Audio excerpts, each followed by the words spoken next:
Penampakan mobil yang dipakai drummer grup musik Debu seusai kecelakaan di Tol Probolinggo. Anggota drummer grup musik Debu dikabarkan mengalami kecelakaan maut di Tol Pasuruan Probolinggo, KM 837.200 pada Senin, tanggal 18 April tahun 2022. Kecelakaan tersebut terjadi antara mobil berjenis Toyota Velfire hitam dengan sebuah truk.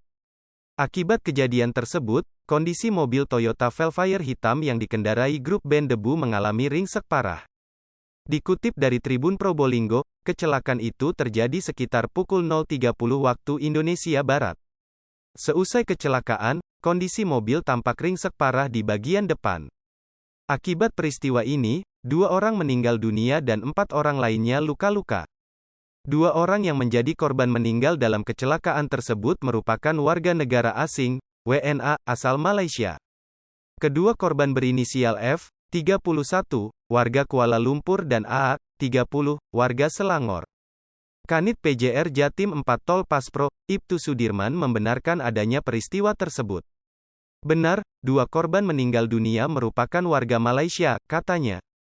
Sementara itu 2 penumpang lainnya dikabarkan mengalami luka berat yakni Da, 35, warga Tegal dan U, 28, warga Pondok Labu.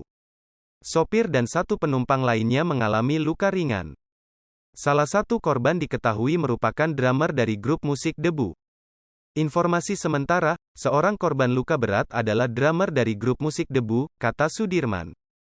Kini, seluruh korban telah dievakuasi ke RSUD Dr. Muhammad Saleh Kota Probolinggo.